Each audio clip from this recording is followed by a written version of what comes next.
Mer- I guess I'm not.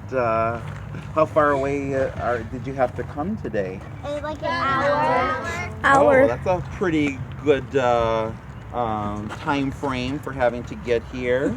How many first timers to Heritage Hills? Oh, pretty good. Have you been to other stops already? Yeah. Yes. And what have you been to the Fort Howard? No. Or what area? Courthouse. So you went down to Fur Trade, and then you walked all the way back up here? Wow. Have you had your lunch yet? No. At 12. So how much time do I have for a tour then? They don't have lunch until noon, so we have time. Okay. Sucks. Do you want to take a look around outside first or go inside and then Inside. Inside, okay. Might want to get maybe a little inside warmth. Oh, No, we're not. Hold on. We'll just talk a couple minutes about the outside first. And have you guys been learning about manners from the past today then too? So gentlemen, what have you learned about manners that the gentlemen had to partake in back I from know. 100 years ago? I already saw them. Opening doors for ladies, letting them enter buildings first, letting ladies sit first. And both ladies and gentlemen had to be very respectful of all of their elders back then. So that's another word for adults. So everybody had to be respectful of putting adults first. We're at the 1905 Belgian immigrant farm. So you're going to see what farm life was back 100 years ago. This is the summer kitchen here. So they did all their cooking and baking in a separate stone building, and you can go into that later. Why would they want to do their cooking and baking in a separate building back 100 years ago? If there was ever a fire, I wouldn't burn down that house. Yeah, they didn't have to worry about fire because there's a dirt floor in there and it's thick limestone walls.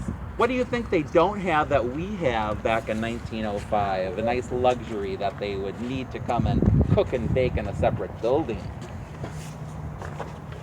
What do you have today that you think your ancestors didn't have in 1905? Well, what operates all of the luxuries that we have today that they wouldn't have back then? Outlets and stuff like that. And what is that called when you have all that power in your house? Electricity? They didn't have electricity back then. So what luxury do you have on a 90-degree hot and humid day? What luxury do you have to cool off on a 90-degree day in your home? Air conditioning? So they're going to come out and do all their cooking and baking in a separate building so they don't heat up the house. What do you think their power for heating is going to be back 100 years ago? What are they using for their heating source? Fire. Look at all the wood over here, gentlemen. We have a wood-burning stove, and that's going to be your furnace, too. So, guys, you are going to have a big job of chopping the wood, stacking the wood, stocking it, and lighting fires on the inside. If there's no electricity, what's that windmill here for 100 years ago? What are they using that for? And it's not for power, it's not for electricity. Water, yes. There's a pump underneath there. Where's the water coming from? The ground? The ground? Underground. There's an underground well. So guys, you're going to be bringing buckets of water in because there's no bathroom in the house. There's no running water in the house. Can you imagine living with no electricity and no running water or a bathroom in your house? Well, just remember that your grandparents and great-grandparents may have had to live like that.